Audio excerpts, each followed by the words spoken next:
Recording in progress.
Okay, diretso-diretso ta.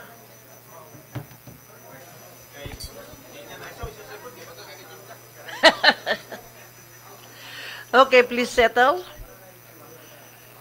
82nd regular session of the 20th City Council is now called to order. Invocation by Honorable Councilor Kenneth Sakala, followed by the singing of Lupang Hinirang, then the Cagayan de Oro March. Please rise.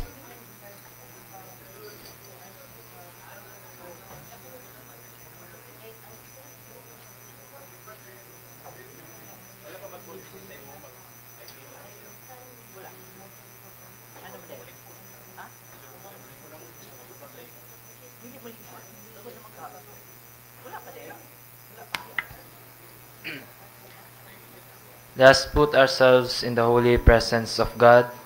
Everyone make the sign of your faith in the name of the Father and of the Son and of the Holy Spirit. Amen. O God, creator of all, guide our hearts and mind as we convene in this council session. Grant us the clarity to discern what is just and fair, the compassion to understand differing perspectives, and the courage to make decisions for the greater good. May our deliberations be marked by respect, cooperation, and integrity as we strive to serve our community with diligence and honor. Bless our efforts as we work together for the betterment of our community. Amen. Amen.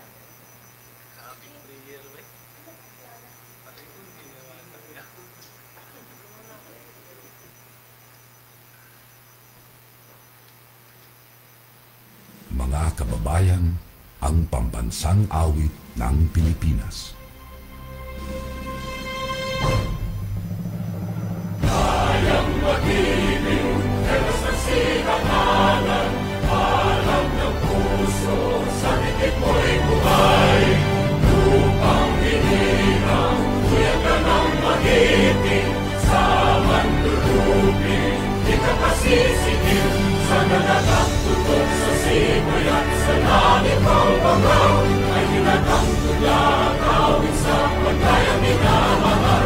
Ang isang ng matawad mo'y tagumpay na nag-iindig, ang bituin at karoon niya kailan pa may magdidilig. Lumalang araw ng warhabit pagsinta, mo'y langit sa piling mo. Ang hindi kaya na pagkay mga amin, ang mamatay ng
seated.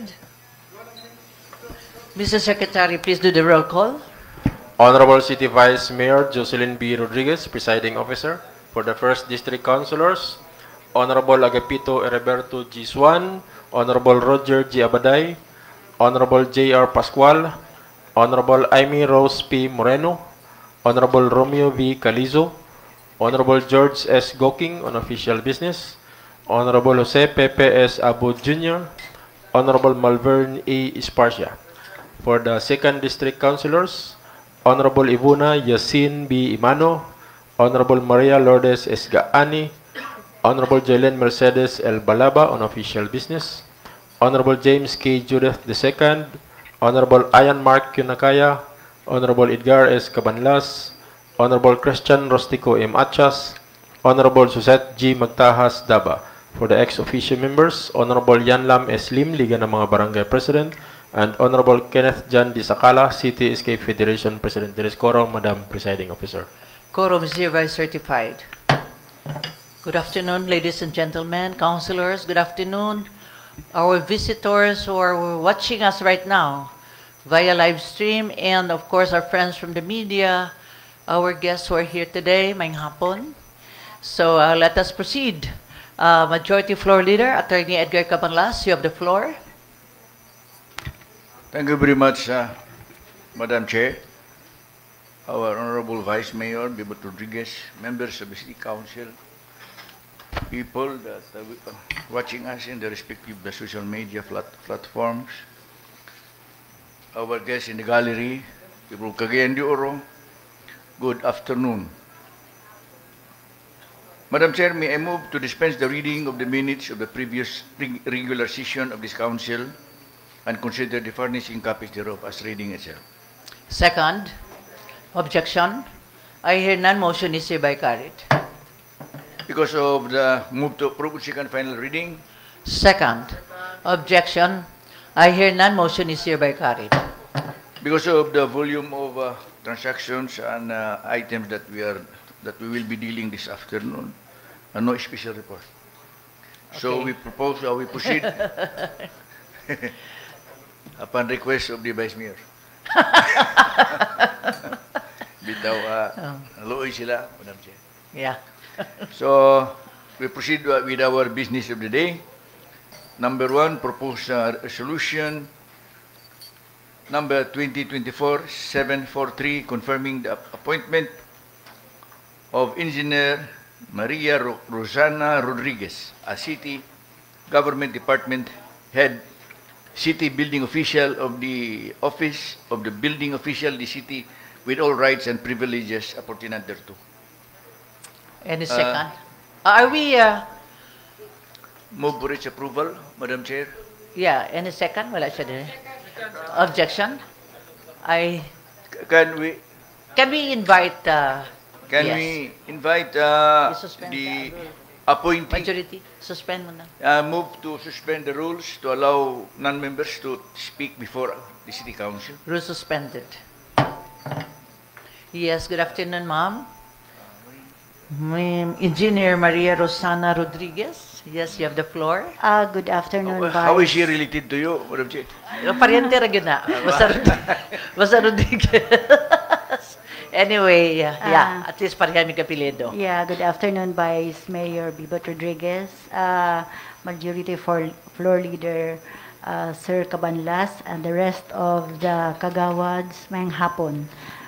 I'm Maria Rosana Rodriguez, then until now, Vice, wa pa jud ko kabalo asa asa ang atong connection, pero since pareha ta gwapa, related Kana. Diha na lang atong connection. Magsugod. But then eventually I know nga related yun ta in some way. Yes, yes. Yeah. Ana gyud na. Sir? Maiden name. I'm still single. Oh, single pa ha? Anyway, I started as a JO since 1997. Wow. And then from JO to casual, then nag-ano po ko sa sa city administrators ko nakakuha og regular position atong 2025, and then from audit analyst na engineer 2, 3, and then karon 4, and then nag-acting din ko since last year. So I know daghan pa ko dapat buhaton sa opisina, but nalibot naman gud na ako ang mga division, technical division. So medyo nakabalo na gyud ko kung unsay amhang mga problema ni agi po kog inspector, evaluator, and then karon nag-acting ko. I know daghan og kanang gusto mahitabo sa office, but then hinay-hinay lang kay for me a good leader must be also a team player. So dapat nako i-reach out pod ang akong mga kauban kay even if kauban mi now, lahi naman po me. So, I have to stand as a leader at the same time, ako gud sila gihapong agakon, kumusaka ko, saka po ding tanan. So, murag, maora po tingal. I know, naapod mi, ang amo ang karon among system sa BPMS, amo na siyang nangayo na mig-help sa CIMISED para ma-upgrade. So, naana may agreement between the CIMISED nga ma-upgrade ang atong system. Medyo malangay siya karon kaysa fourth quarter pa man daw mahuman, pero medyo ma-okay na daw ang atohang pag-automation sa atong building permit. And then, sad to say, ang nagkuan man ta na atay localized nga green building vice, pero tuapat siya karon sa City Legal Office, but then, may communication sa National Building Code Development Office kay nagpagay gyud me how to do it. We plan as soon as possible. So naasad may communication sa ilang mag-virtual meeting me. Okay, thank you. Any questions you would like to ask from our engineer? Mura magkuan man, unanimous. Rodriguez man. Ay, salamat tayo. Bitaw, Just a few, yes, just a few words. majority. Thank you very much for that information. Our new city building official. Now, I just want to remind our building official that the role of the building official in the growth of the city is very important. There is no need to overemphasize that. The city of Cagayan de Oro is number 3 in robust economic development in the entire Philippines. Kani sa tibuok kalibutan na nakita sa 400 plus. the first 1,000. First 1,000? First Yeah, 1,000 400 plus. cities, Yeah, ranking. So, grabe ang atong development. We are faster, we are developing faster than Manila,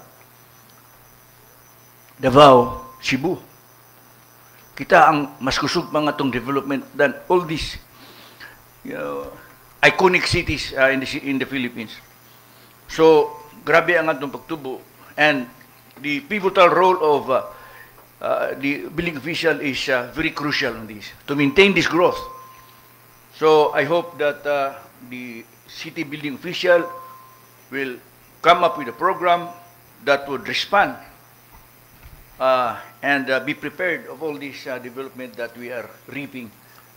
Kaya kung wala ang atong kini mga construction, mga high-rise building, maagi maginitanan sa inyo. Mga development, maagi manatanan sa inyo. Yeah. So, di kita maglangay-langay, mga bangay-bangay. Tabangan na to. Usa sa rason nga nun, nahimo kitang paspas kayo sa development, sa mga investors, tungod kay doing is easy in doing business. Nakakita, ni pasartet na niya na. So, importante kay nga ang atong city building official. Although nga kadungog kitang mga daghang istorya na, pero I don't mind those there's mga ang ako is kung dili mayo ang function karon sa atong city building official, dili nato kini makakabot nga growth. So, maintain lang, padayon lang mo sa inyong trabaho. Walay bangay-bangay kay lagi dako ini kayo ang inyong role. Daghang salamat. Thank you very much, Majority Floor Leader, Attorney Edgar Cabanlas. Yes, any more that you would like to ask or make comment? Wala na? So, congratulations. We will approve. Yeah. So motion second, so there's already the second. Yes. Objection? I hear none, motion is hereby carried. Move to approve on second final reading. Second, Thank you very objection? much. I hear none, motion is hereby carried. Congratulations, engineer. Thank you very much. Move to lift the suspension order. Session resume. So items 2, 3, 4. Ha? Di ba ni Kwan?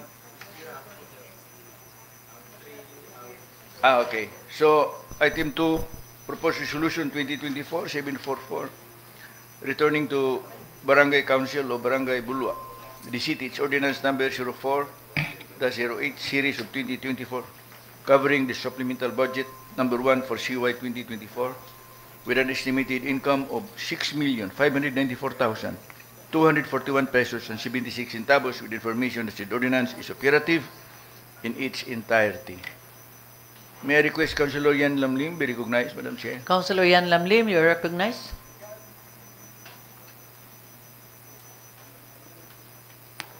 Madam Chair, may hapon sa tanan. Everything is in order. I move to approve proposed resolution number 2024-744. In a second, objection? I hear none, motion is hereby carried. Move to approve on second final reading. Second, objection? I hear none, motion is hereby carried. Item 3 and 4. For omnibus approval, items 3 and 4. Item 3, proposed resolution number 2024-745, returning to the Barangay Council of Barangay number 25, the city, its ordinance number 001, series of 2024, covering its annual budget for calendar year 2024 with an estimated income of 4,103,819 pesos. Item 4 is proposed resolution number 2024-746, returning to the Barangay Council of Barangay Nazareth, the city, its ordinance number 01, series of 2024, covering its annual budget for calendar year 2024 with an estimated income of 13,308,951 pesos, with the information that said ordinances are operative in their entirety. May I move, Madam Chair, that Councilor Roger Abaday be recognized. Councilor Roger Abadaya, recognized. Thank you very much, Majority Floor, Madam Presiding Officer. I move that the proposed resolution number 2024-745 and proposed resolutions number 2024-746, considering for its it is operative and it's in entirety, I move for the approval. Second, objection? I hear none, motion is hereby carried. Move to approve second final reading. Second, objection? I hear none, motion is hereby carried. Items 5 and 6, Turks, please. For omnibus approval, items 5 and 6. Item 5, proposed resolution number 2024-747, returning to the Sangguniang Kabataan of Barangay Kamaman-an, this city. Its resolution number 016, series of 2024, covering its annual budget for calendar year 2024 with an estimated income of 3,982,788. Item 6 is proposed resolution number 2024-748, returning to the Sangguniang Kabataan of Barangay number 14, this city, its resolution number 2024-005, covering its annual budget for calendar year 2024 with an estimated income of 720,029 pesos, with the information that said resolutions are operative in their entirety. May I request that Councilor Kenneth John D. Sakala be recognized. Councilor Kenneth Sakala, you're recognized. Good afternoon, Madam Chair. Move for the approval of the proposed resolution number 2024-747 and proposed resolution number 2024-748. Thank you. In the second, objection? Objection? I hear none, motion is hereby carried. Move to approve on second final reading. Second, objection? I hear none, motion is hereby carried. Number 7, Turks, please.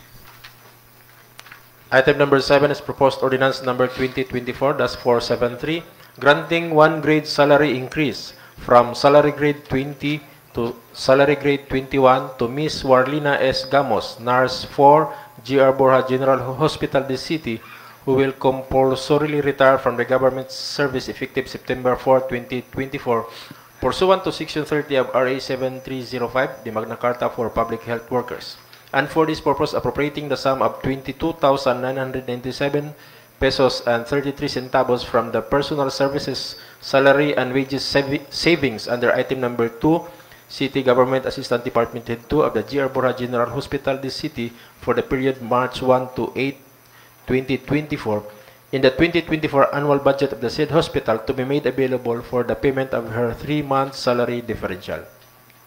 Madam Chair, may I request Councilor Remio V. Calizo be recognized? Councilor Romeo Calizo, you're recognized.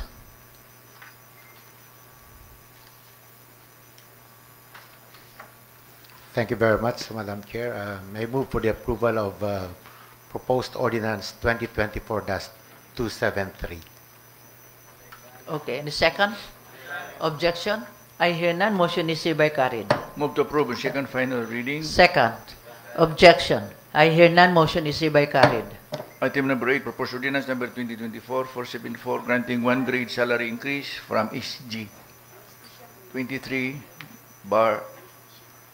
to SG 24/1 to Dr. Nino V. Macoy, former medical officer for G.R. Borja General Hospital, City, who compulsorily retired from the government service effective March 27, 2024, pursuant to Section 30 of Republic Act 7305, Magna Carta for Public Health Workers, and for this purpose appropriating the sum of 65,550 and 11 centavos from the Personal Services Salary and Wages Savings under item number 2, City Government Assistant Department Head 2 of the G.R. Borja General Hospital, the city, for the period March 9 to 31, 2024, and the 2024 annual budget of the said hospital to be made available for the payment of his 3-month salary differential. May I request Councilor Yan Lamlim be recognized? Councilor Yan Lamlim, you're recognized.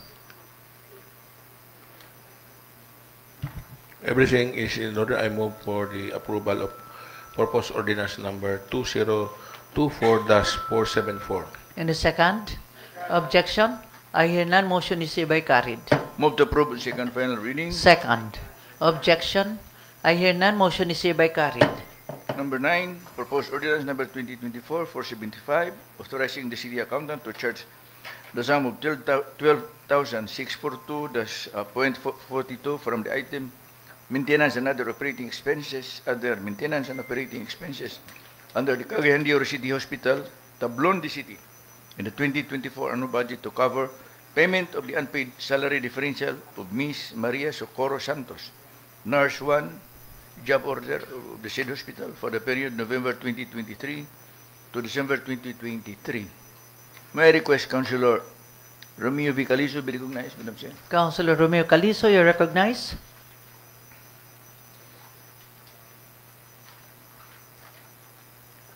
May I move for the approval of this said ordinance. And the second? Objection? I hear none. Motion is hereby carried. Move to approve on second final reading. Second. Objection? I hear none. Motion is hereby carried. Number 10, proposed ordinance number 2024-476, authorizing the Honorable City Mayor Rolando A. Uy, representing the city government of Cagayan de Oro, to enter into and sign the memorandum of understanding with the Philippine Business for Education, Inc., represented by its Executive Director Justin B. Raagas, covering the parties' collaboration in the implementation of Jobs Next project to enhance the quality education of various stakeholders and advancing skills development among youth sector in Cagayan de Oro City under terms and conditions stipulated therein. May I request Councilor Suset Daba be recognized? Councilor Suset Daba, you're recognized. Thank you so much, Madam Chair and Majority Floor Leader Attorney Ed Cabanlas. Move to approve proposed ordinance number 2024-476. And the second? Objection? I hear none. Motion is hereby carried. Move to approve on second final reading. Second. Objection? I hear none. Motion is hereby carried. Number 11, Turks, please. Item 11, proposed ordinance number 2024-477, Amending Ordinance Number 14365-2022 entitled An Ordinance Authorizing the Honorable City Mayor Lando E. Uy to enter into and sign the lease contract renewal with Miss Pilar N. Sia covering the latter's three-door commercial building occupied by the City Commission on Election Office located at Cruz Taal, Burgos Streets, this city for the period January 1 to 2022 to December 31, 2022 under the terms and conditions specified therein. So as to change therein the name of the lessor from Miss Pilar N. Sia to Mary Joy N. Sia So, and the period of the lease from January 1, 2022 to December 31, 2022 to January 1, 2022 to December 31, 2024. Move to approve. Any Madam second? Objection? I hear none. Motion is hereby carried. Move to approve on second final reading. Second. Objection? I hear none. Motion is hereby carried. Number 12, proposed ordinance number 2024-478, creating and establishing the Office of the City Education and Development Officer, CEDO, of Cagayan de Oro, appropriating funds therefore and for other purposes. May I request Councilor Suzette Magdas Daba be recognized? Councilor Suzette Daba, you recognize. Thank you so much, Madam Chair, Honorable Vice Mayor Babat Rodriguez, and our Majority Floor Leader, Attorney Ed Cabanlas, members of this august body, our guest, maayong hapon sa tanan. Before I make the motion, Madam Chair, I would like to thank the technical working group who are present this afternoon. And I would also like to thank other government agencies like the Department of Education, TESDA, and Commission on Higher Education, and other department heads in City Hall for their inputs and for imparting their expertise for the crafting of the ordinance, which will departmentalize our City Education and Development Office, Madam Chair. So this is actually part of the RISE agenda of City Mayor Rolando Clarex Uy, in which an executive order was issued last year, and for almost 1 year, Madam Chair, series of workshops, consultations, and meetings were conducted with the technical working group until such time that we were able to finalize the ordinance, Madam Chair. And for the information of this august body, the budget for the departmentalization of the Office of the City Education and Development Officer was already approved by the majority of the members of the City Council last year. So for this year, dili na ta magproblema sa budget because it was already approved last year. And there's already an attachment from the Local Finance Committee for the Certificate of Availability of Funds with the recommendation from the City Mayor and the City Legal Office. With this, Madam Chair, I move to approve proposed ordinance number 2024-478. Any second? Objection? I hear none. Motion is hereby carried. Move to approve. Congratulations. Suzette. Congratulations. They're here. Congrats. Move to approve on second final reading. Second. Objection? I hear none. Motion is hereby carried. Item 13, proposed resolution number 2024-749, amending resolution number 14195, otherwise known as the 28th City Council Sangguniang Panglungsod House Rules, so as to add the Indigenous Peoples Mandatory Representative, IPMR, as one of the members of the City Council Sangguniang Panglungsod, and create the Committee on Cultural Communities as separate standing committee. Move for its approval, Madam Chair. Any second? Objection? I hear none. Motion is hereby carried. Move to approve on second final reading. Second. Objection? I hear none. Motion is hereby carried. For inclusion, Madam Chair, may I move to include in our agenda today items 14 to 22. 22, Madam Chair. 22. Okay, sige. So for inclusion, Yes. any second? Objection? I hear none. Motion is hereby carried. For inclusion, number 14. 14, proposed resolution 2024 750, approving and or adopting the Cagayan de Oro City Disaster Risk Reduction Management Council CDRRMC Drought Early Warning System for Agriculture and Water Security. And for this, Madam Chair, may I request Councilor J. Roa Pascual, very unay.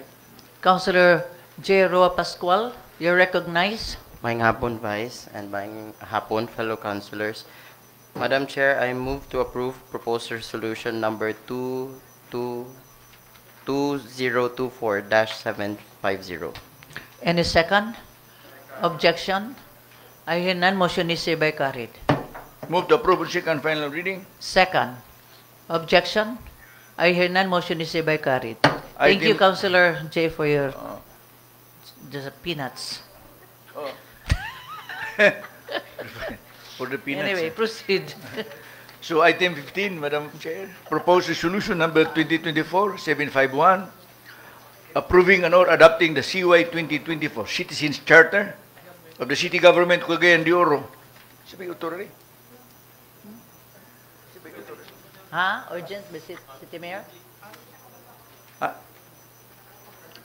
Yeah. Did, should,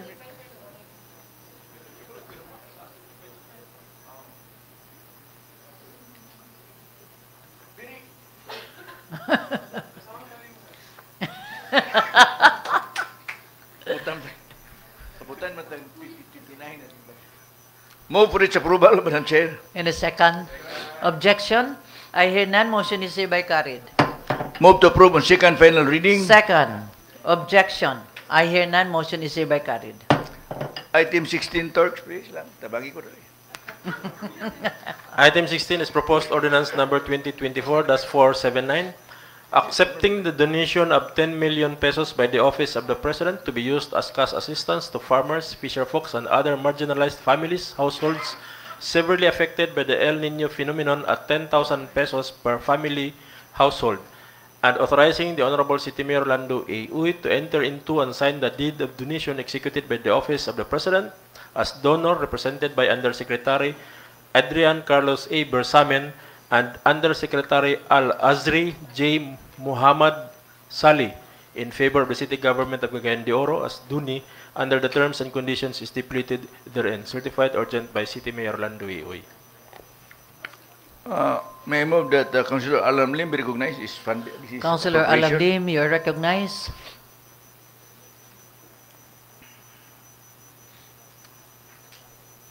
Everything is in order. I move for the approval of ordinance number 2024-479. Any second?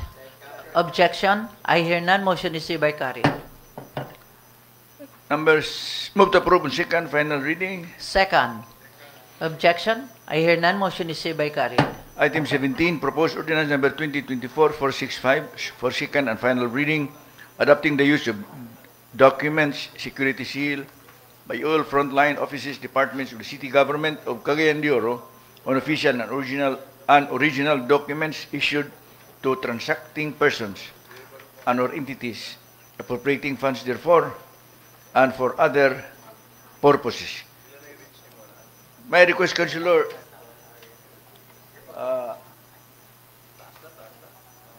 Dungo-dungo ra ba? this is this is a very Yeah. Councilor Ayan Mark Nakaya be recognized. Councilor Ayan Mark Nakaya, you're recognized.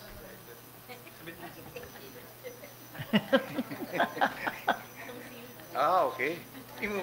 Again, as articulated in the previous session, Madam Presiding Officer, I am in favor of the proposed measure, and if there is any other improvement that we may introduce in the future, we may perhaps first start with the document security seal.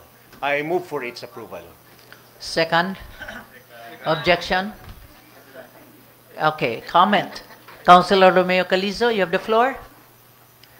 May we know, Madam Chair, what's the final form of that seal that we have adopted? No, that's the one, the sticker. Is that the stamp? Is that the final one? No, this it's like Hologram is like The a hologram, sticker. yeah. Silver ang color. Yeah. Itapot lang. So, There was discussion in last session for that.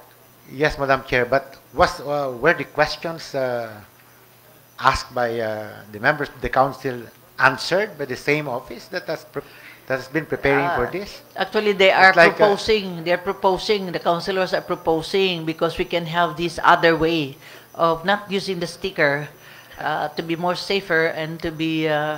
In fact, Councilor Ayan Macnacaya proposed the barcode. The barcode.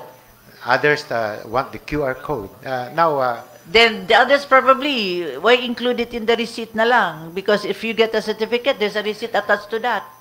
yeah, and I think the worry of many members of the council, Madam Chair, is the possibility of it being copied by syndicated, what they call this, Correct. good heads. Anybody So, can just steal it from your drawer. So my question is, were these answered, Madam Chair? Although I agree, I support the idea about Everybody were the questioning securities. that last meeting. In fact, the first and the second reading, so everybody were questioning. I do not know what's the pleasure of the House now. Because you know, without this being answered, Madam Chair, I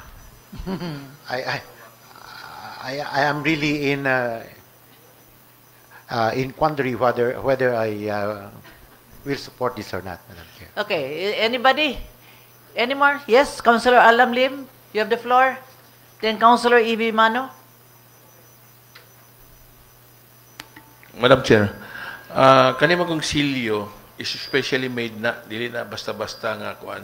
It is controlled by the city treasurer. Sa gara atong business permit malusutan sa peke. Bisag na barcode. So, kung mag-inspection ta sa business permit, makita na to daan, o then na ilang equipments, makita nila kung fake na nga silyo o dili. Kaya uban, nag-submit sila og business permit, ingon nila, original naman pero ipiki man day ang atong business permit. Daghan nakalusot inana. So, we are encouraging to pay them promptly the taxes sa atong city.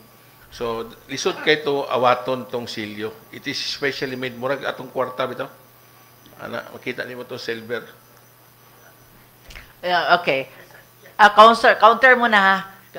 Councilor Romeo Caldiso, then Councilor E.B. Exactly, that is what we expect kay para good ni mga products bitaw nga made in Taiwan ana dali kay awaton.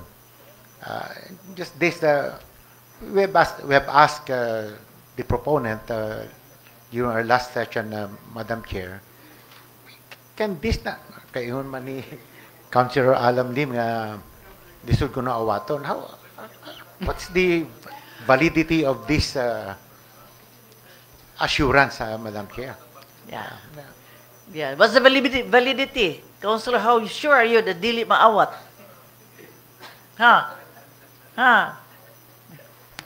Nai-control na number. Nobody can kuan dia. Except the city treasurer and the one who will inspect. Under the possession of the city treasurer. Ilarag sila lagi makagunit. Kay sige mapiki ang tag business permit always. Pareha gyud ba. So atong iuli lang natong punan sa city aron dili magansi lugar ang city.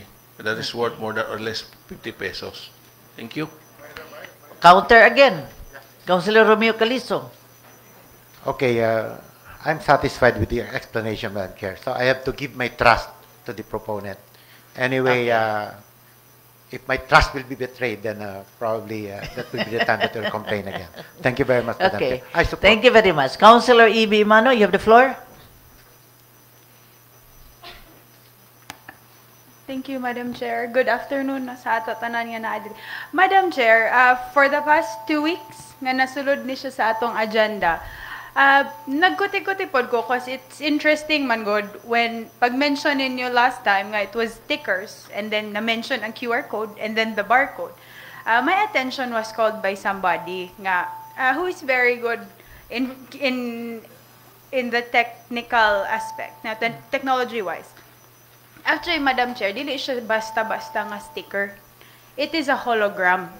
So, maski pag, if we say, as mentioned by Sir John Caldiso, Madam Chair, nga matangtang, the seal would stay. And then as per kung maawat siya or dili, specified man na siya. Mura gud siya, again, as mentioned by Councilor Alam, kuan siya, Madam Chair, like kanang sa kwarta bitaw, in the new money, nga maski kung saan mo siya og balibad, dili na siya maibot, dili po na siya matangtang, at the same time, di siya matamper. Dili siya maibot? Dili siya maibot, ma'am. Mupilit, manggod na siya. Kapag kung napilit, di ba maibot, mang mapilit? It's a specialized Dili stick. gyud. Di siya. Magisi gyud siya. Dili, Madam kung Chair. imong tangtangon.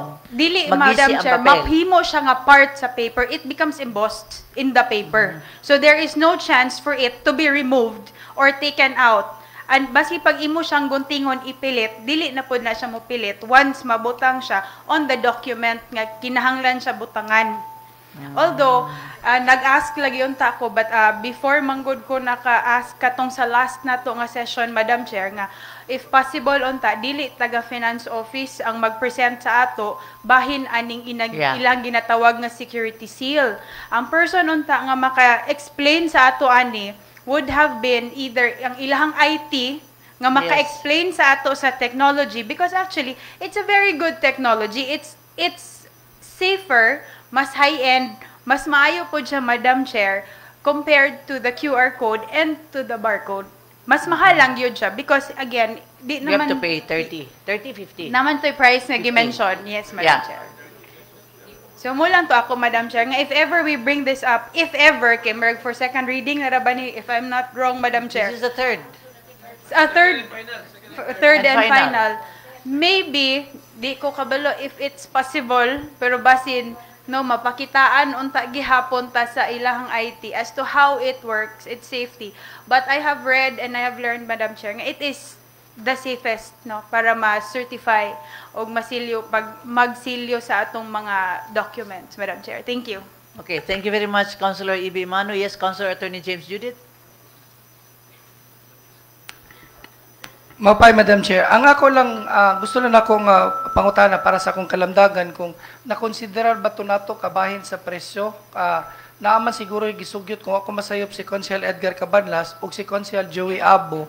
Kung asa ta ingon nga makadaginot kung si Consul Joey Abo masiguro, Madam Chair, nagsulti katong kabahin sa resibo nga maubsa nato ang presyo ang kikinahanglan nato sa resibo. Kay murag si Consul Edgar Cabanlas pod ang nabalaka kung pwede ba ang yang sugyot nga maubsa nato kang pwede ba magsugod sa 25 pesos or mao ba to? Ang ako lang kung na-appeal ba to, di na bagid to nato mausab as is na bagid to ang 50 pesos. 35 ba to? Okay. Moral kansi na. Tag 25 daw ang printing. Kuha man na alkansi. Alkansi ang negosyo. Madam Chair, we have to tackle this now because it will take time to correct to buy or to purchase this item. Basing malate na ta. So move for its approval. Any second objection? I hear none. Motion is hereby carried. Final. So item 18, Turks. Well, move to second reading. Second reading.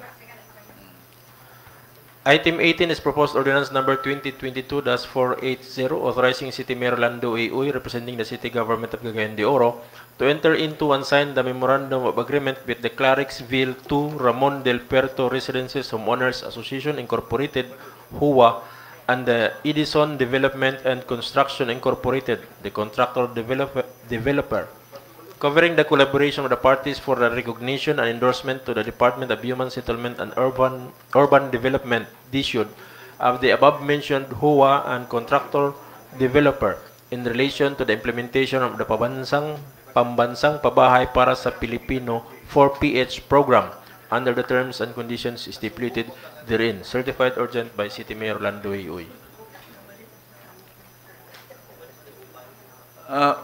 This is housing, Madam Chair, so move for its approval. Any second objection? I hear none. Motion is hereby carried. Move to approve on second final reading. Second objection? I hear none. Motion is hereby carried. Number 19, proposed resolution number 2024-752, returning to Barangay Sanggunian Kabataan o Barangay 29, the city. Resolution 2024-005, covering its annual budgets for CY 2024 with an estimated income of 427,735 pesos, with information that said resolution is operative in its entirety. May I request Councilor Kenneth Sakala be recognized. Councilor Kenneth Sakala, you're recognized. Thank you, Madam Chair. Move for the approval of the proposed resolution number 2024-752. Second. Objection. I hear none. Motion is hereby carried. Move to approve on second final reading. Second. Second. Objection. I hear none. Motion is hereby carried. Turks, item 20, please. Item 20 is proposed ordinance number 2022-481 authorizing the Honorable City Mayor Lando A. Uy, representing the city government of Cagayan de Oro, to enter into and sign the memorandum of agreement with the Clarksville 4 Macaranas Residences 2 Homeowners Association Incorporated and the Grand Apex Construction Incorporated, contractor developer, covering the collaboration of the parties for the recognition and endorsement to the Department of Human Settlement and Urban Development, DSUD, of the above-mentioned HOA and contractor developer in relation to the implementation of the Pambansang Pabahay para sa Pilipino 4PH program under the terms and conditions stipulated therein. Certified urgent by City Mayor Lando Uy. May I request, Madam Chair, that Councilor James Judith be recognized? Councilor Being Attorney the James Vice Judith, Chairman. you're recognized. Considering that everything is in order, I move for the approval of proposed ordinance number 2022-481. And a second. Objection. I hear none. Motion is hereby carried. Move to approve on second final reading. Second. Objection. I hear none. Motion is hereby carried. Item 21, Turks. Item number 21 is proposed resolution number 2024-753, designating Honorable Kenneth John D. Sakala, City Councilor of Cagayan de Oro, Philippines, as Ambassador of Goodwill to China on the occasion of his travel thereto on May 30, 2024 to June 3, 2024, on the occasion of his travel thereto to attend the 2024 ASEAN Dragon Boat Festival as member of the Barangay Carmen Dragon Boat Team, and authorizing him an official time to observe modern trends of legislative bodies thereat akin to the City Council of Cagayan de Oro, particularly on tourism and infrastructure projects and programs of local government units thereat, and highly appreciating whatever assistance and courtesy extended to him with respect to and in furtherance of his trip or mission under this resolution. Proponent is Councilor Cabanlas. Move to approve subject to pasalubong. Subject to pasalubong. Move to approve, Madam Chair. Any second? Objection. Kailangan ma-eject para naipasalubong. I hear none. Motion is hereby carried. Move to approve on second final reading. Second. Objection. I hear none. Motion is hereby carried. Safe travel. Item 22, last item. Proposed resolution number 2024-734, congratulating, commending Joshua Uwano, son of former COPD Director, Police Superintendent Cesar Uwano, for graduating on top of his class in the U.S. Marine Corps. Kuya ni,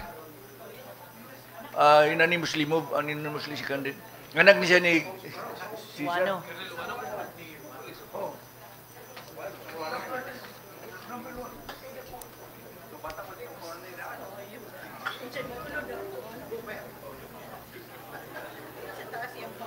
Anak ni siya ni Colonel Uwano. Colonel Uwano. Colonel Uwano. Ah. He topped the class of graduating trainees of the U.S. Marine Corps for 2024. So, di na siya yun. Dili lalim. Dili lalim. Training sa Marines, sili na siya yun. Okay. So, move for its approval, Madam Chair. Any Unanimously move? Yeah. Any second? Objection? I hear none. Motion is hereby carried. Move to approve on second final reading. Second. Objection? I hear none. Motion is hereby carried. There being no other matters to take up, move for adjournment, Madam Chair. Session adjourned. God bless us all.